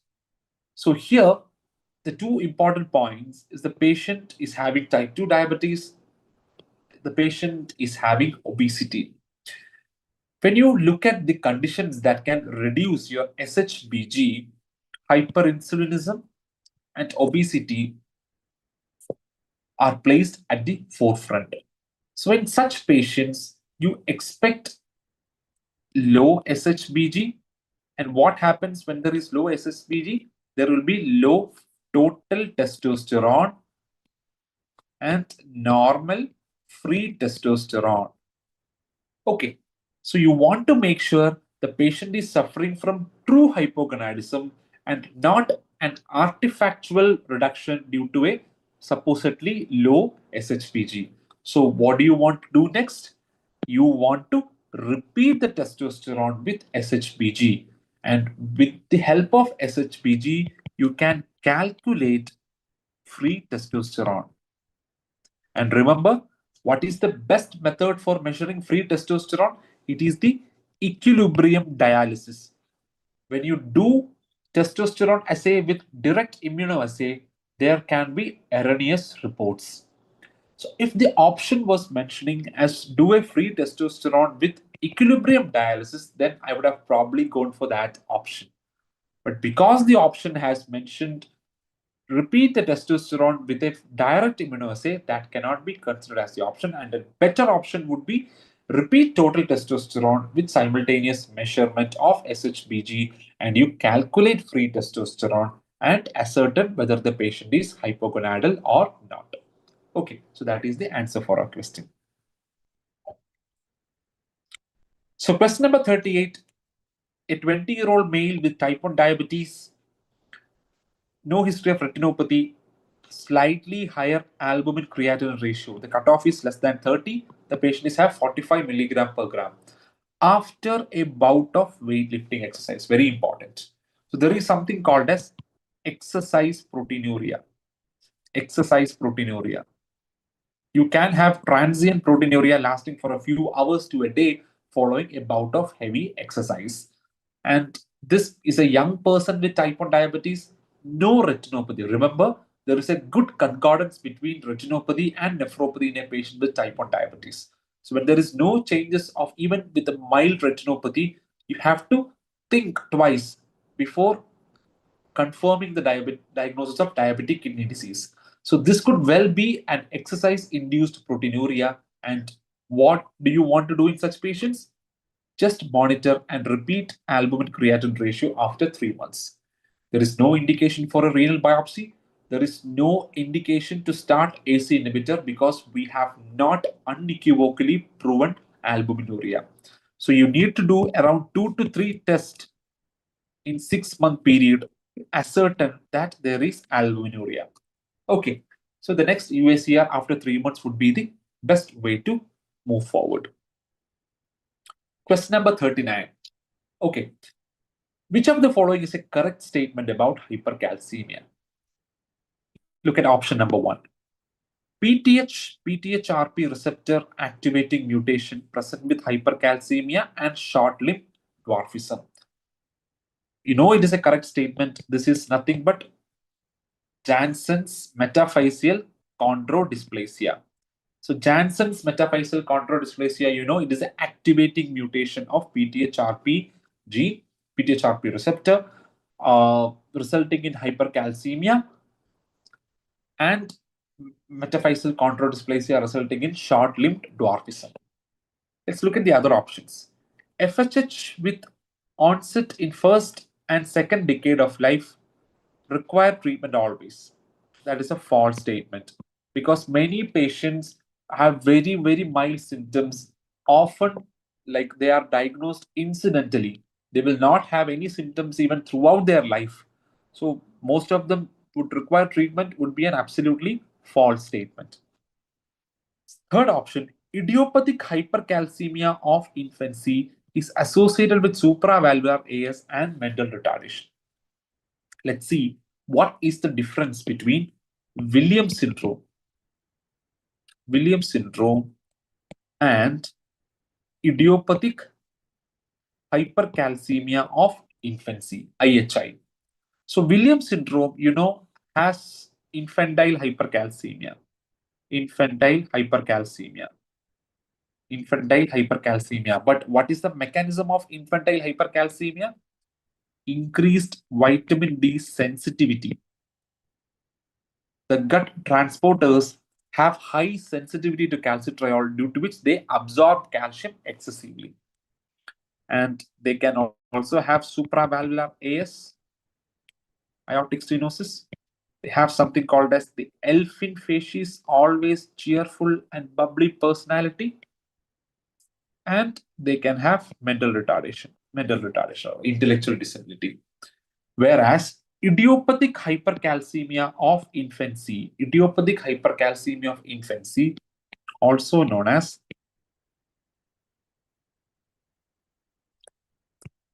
Lightfoot Albright syndrome. Lightfoot Albright syndrome. You need not remember the name or anything.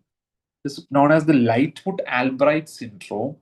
It is due to the inactivation of your 24 hydroxylase. You know what does the 24 hydroxylase enzyme do in our body? When there is reduced action of 24 hydroxylase, there is reduced catabolism of your calcitriol, resulting in very high 125 dihydroxy vitamin D. So this can result in hypercalcemia. So now you know the difference between idiopathic hypercalcemia of infancy and the hypercalcemia with Williams syndrome. So when you look back at the option, idiopathic hypercalcemia of infancy is associated with supravalvular AS and mental retardation is a false statement. It is the Williams syndrome which is activated with this, and the idiopathic hypercalcemia of infancy is not the same as Williams syndrome. Looking at the fourth option, lithium therapy may become result in secondary hyperparathyroidism and require surgery. Of course, lithium therapy may require surgery in the future, but it is not secondary hyperparathyroidism, it is the primary hyperparathyroidism. So it can result in parathyroid hyperplasia and even adenomas, resulting in primary hyperparathyroidism, which may eventually lead on to surgery. Okay, so the answer for this question will be option A, Jansen's chondrodysplasia, resulting in hypercalcemia and short-limb dwarfism. So question number 40, a female with amenorrhea for the last 2 years reports severe galactorrhea. She has intracranial symptoms in the form of headache and difficulty in vision. Prolactin was 90. TFT was normal. Okay, so here you can identify some disparity. Okay, so prolactin 90, if it was a true value in a patient with headache and difficult vision, you have to attribute it to a non-functioning pituitary adenoma with stalk effect. But look at the symptoms. The patient has amenorrhea and severe galactorrhea, which usually doesn't happen with a prolactin of just 90 nanograms per ml. So you should think of the possibility of hook effect, where there is discordance between the measured prolactin value and the symptoms. Okay, if there is no symptom with high prolactin, you think of macroprolactin. If there is severe symptoms but less than expected value of prolactin, you think of hook effect. So how do you go about the hook effect? What is the remedial measure that you will do? You will repeat the prolactin in 1 in 100 dilution. This could well be a case of macroprolactinoma, large prolactin producing tumor with prolactin levels more than 1000, 10,000, which can become artifactually low when the analyte concentration becomes too high in a sandwich assay, like in prolactin assay. And MRI cella is also an option, but you have to make sure what is the biochemical result first. Okay, you have to prove beyond doubt that the prolactin is not present in such excess. Only then you will proceed with MRI cella. MRI cella is definitely needed, but after you have done a prolactin in 1 in 100 dilution. Okay, so the option C would be the correct answer. Question number 41, 29-year-old patient with hypercalcemia and nodular goiter. Cytology from the goiter has shown medullary thyroid cancer. What is the next step in management? Whenever a patient is being diagnosed with medullary thyroid cancer, here the patient is having hypercalcemia also. So most likely the patient is having MEN2A syndrome. Okay, so MEN2A syndrome, hyperpara, MTZ, what is the third component? It is pheochromocytoma. Pheochromocytoma is the most common feature. Maybe not paraganglioma, just pheochromocytoma. In such patients, what are you going to do? You will always screen for pheochromocytoma, and if you identify a pheochromocytoma, always do surgery for pheochromocytoma followed by medullary thyroid cancer. Okay, so screen for pheochromocytoma in suspected men 2A. If the screening is positive, localize it, do the surgery for pheo after proper preparation first, then only proceed to medullary thyroid cancer treatment. Question number 42. A 51-year-old male with abdominal pain and cholelithiasis. Normal physical examination, normal blood pressure. CT abdomen showed an adrenal mass of around 4 centimeter with significant post-contrast enhancement. So which of the following tests need not be done, or all the tests need to be done except? Remember the adrenal incidentoloma updated guidelines that we have learned. In a patient who is normotensive, there is no need to do aldosterone-renin testing. ONDST has to be done in all patients. DHEA, not in all patients, but because the patient has a tumor size of around 4 centimeter, you are thinking in terms of possible adrenocortical carcinoma, you can very well send a DHEA testing. And plasma metanophrine, again, the HU is not given, but still a large tumor with significant enhancement, plasma metanophrine you can consider. Okay, so if the HU was less than 10, no need for pheochromocytoma screening. No need for pheochromocytoma screening as per the latest adrenal incidentoloma guidelines. Also keep that in mind. But here, normotensive, no need for primary aldosteronism screening. Okay. Again, a straightforward question, not an indication for urgent surgery. Sorry, which of the following is an indication for urgent surgery in a patient with pituitary apoplexy? No confusion, deterioration of consciousness. The cranial nerve palsy, if it is static, adrenal insufficiency, visual field defect, all can be managed conservatively with steroids and supportive measures. But if the patient is deteriorating, that means the intracellular, the intracranial pressure has increased, the possibility of resulting in hydrocephalus is increasing. So in such situation, you go for urgent transsphenoidal decompression. Okay. Question 44, again, a repeat from the previous session INI SS, false statement about MIBG scan. So this is a favorite question for INI SS. Which are the group of drugs that you should stop prior to MIBG scan? Have to stop tricyclic antidepressant. Have to stop SSRIs, SNRI. So most of the psychotropic medications you have to stop. You have to stop sympathomimetics. Apart from these, there are two drugs which are very, very commonly asked.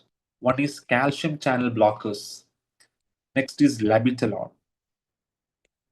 So we have to remember these 5 or 6 group of drugs that has to be stopped prior to an MIBG testing. Now, looking at the option, have to stop beta blockers, tricyclic antidepressants. Yes, that is a true statement.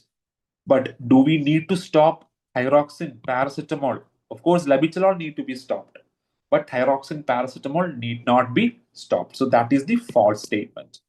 So you give iodine 2 days prior to the scan for all the thyroid receptors, the NIS to get saturated. Otherwise, the iodine MIBG would go and enter the thyroid gland. So you want all the thyroid, the iodine binding stores to be saturated. That's why you give iodine a couple of days prior. Okay. And the scan has a decreased sensitivity compared to your PET scan, but a better specificity. Okay. So option B is the correct answer. Question number 45. Young male with acromegaloid facies with temporal fat thinning, sunken cheeks, abdominal obesity, hepatosplenomegaly, family history present, which is the likely diagnosis. So we have learned about the named lipodystrophy syndromes in our long videos and also in the group discussion.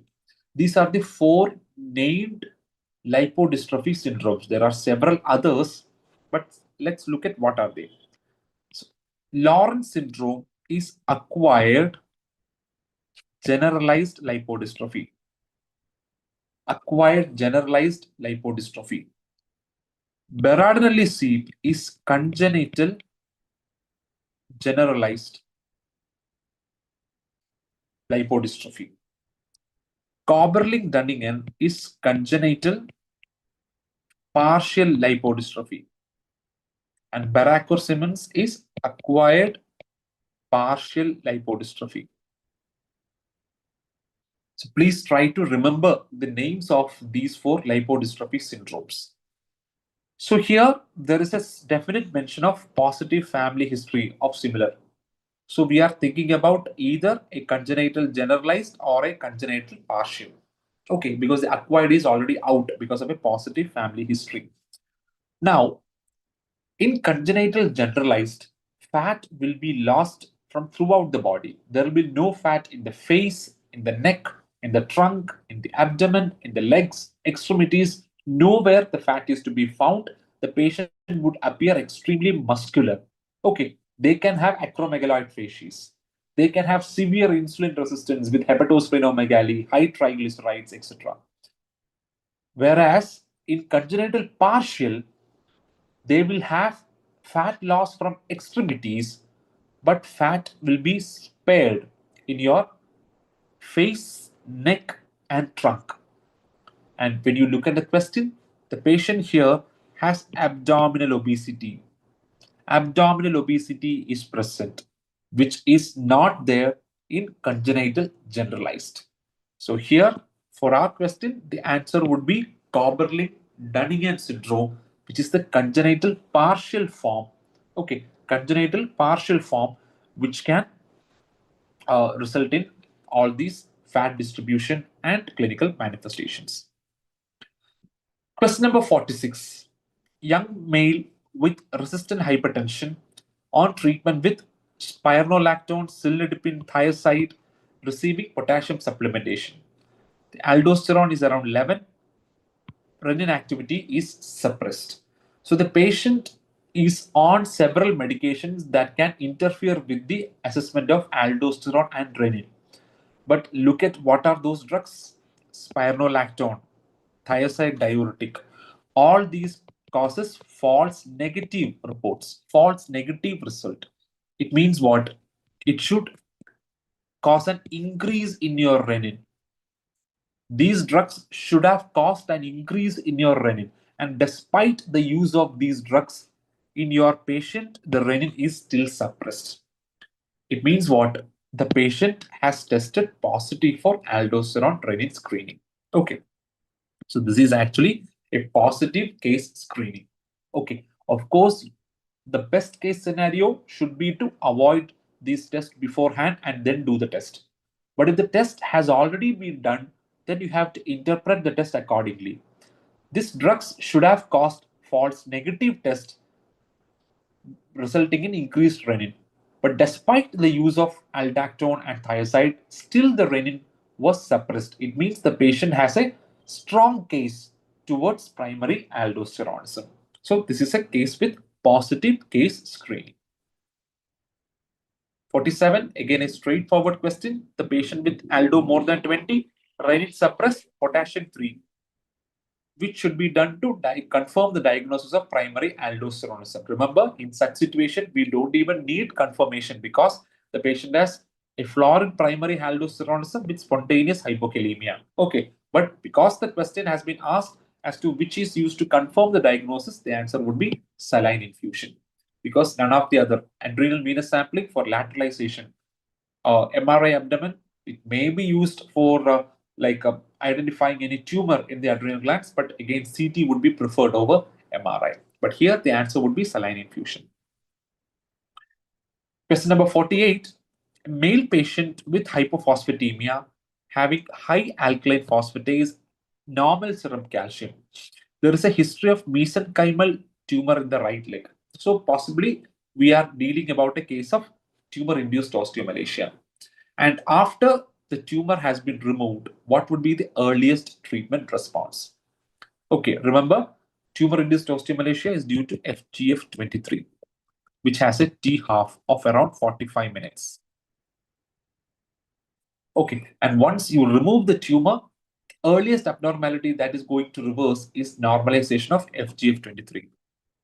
FGF23 is going to improve first, followed by phosphorus, followed by your alkaline phosphatase.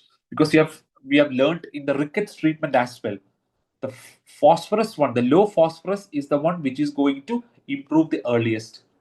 ALP may take a few weeks to normalize, and the clinical symptoms may be even later.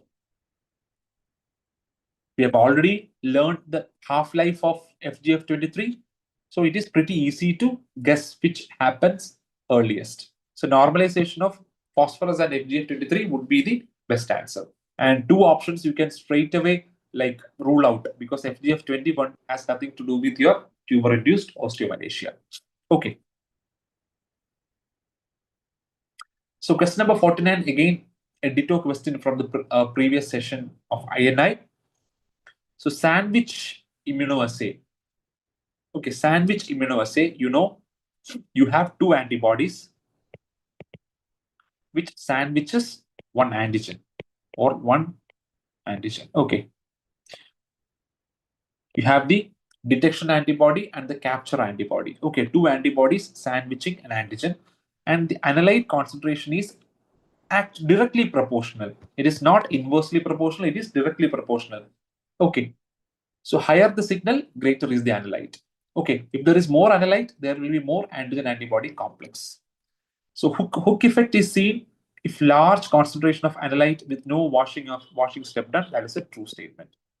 When there is large analyte, very, very high levels of analyte, it neutralizes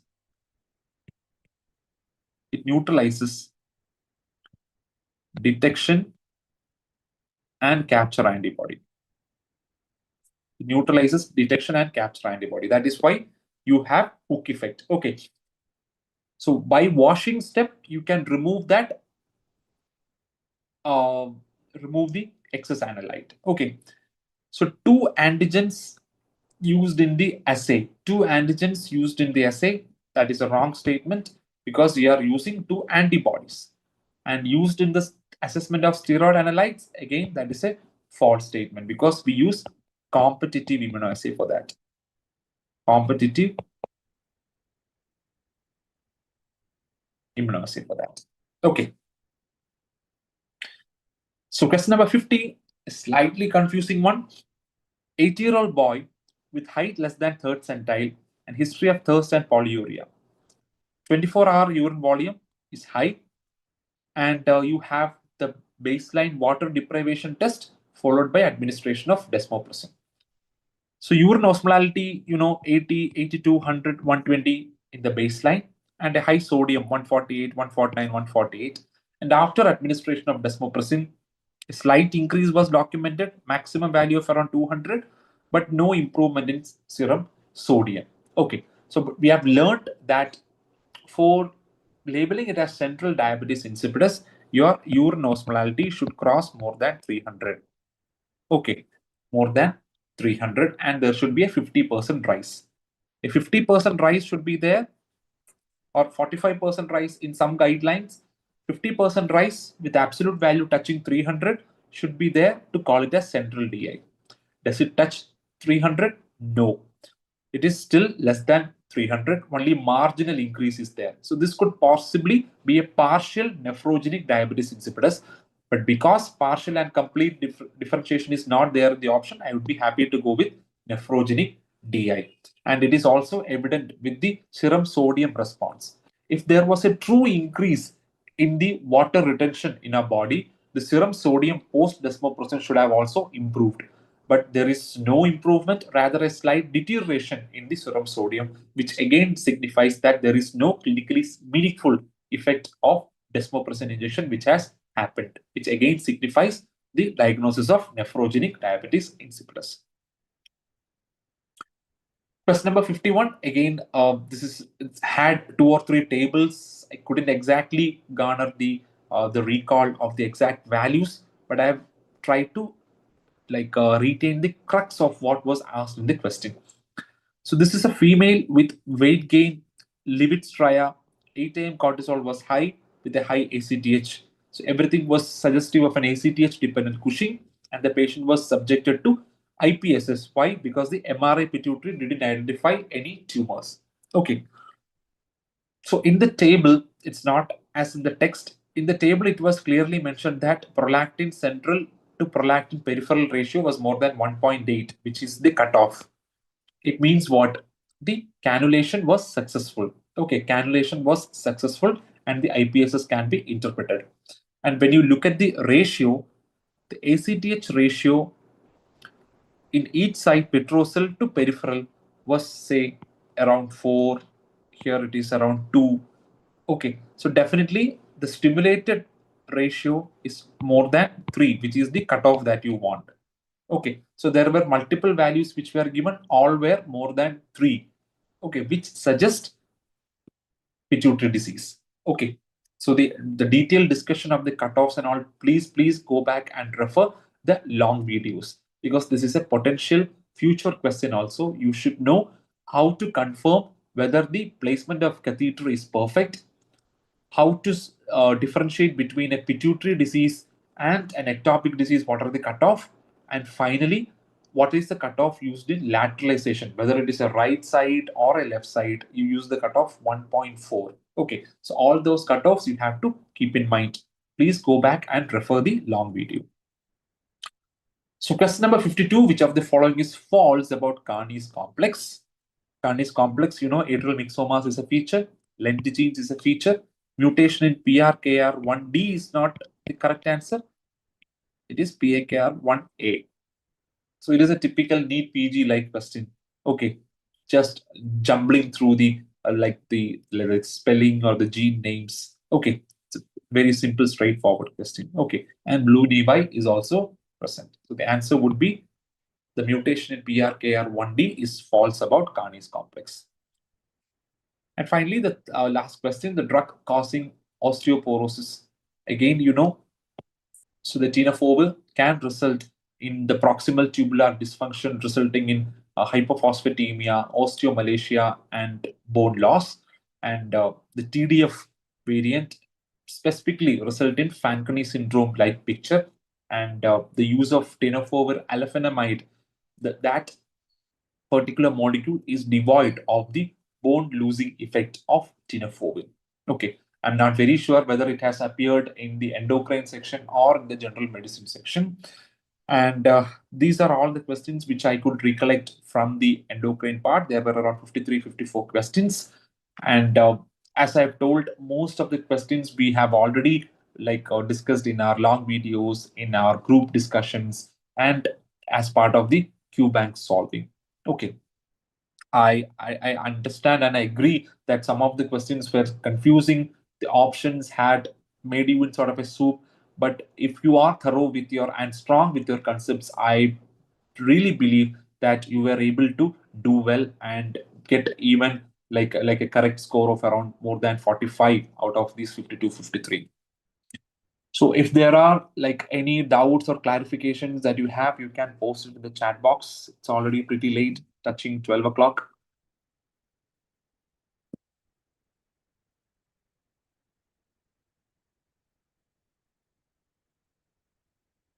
So yes,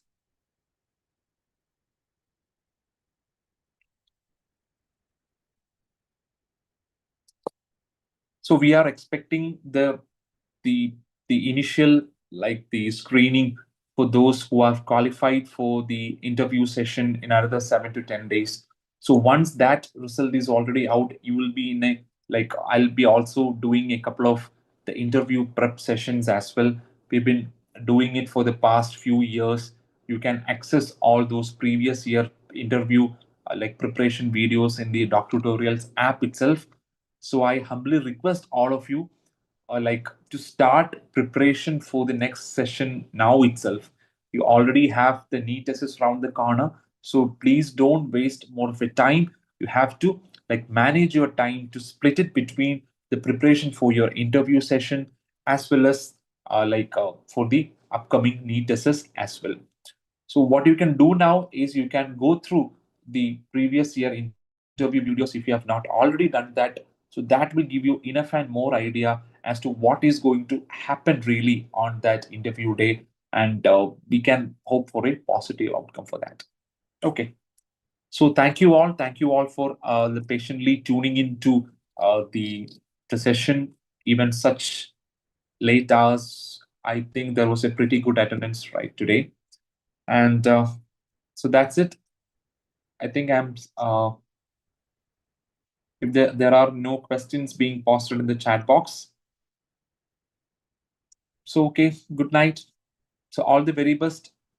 So keep up your spirits very high and keep on reading, and I believe you'll get the results that we have hoped for. So thank you. Good night.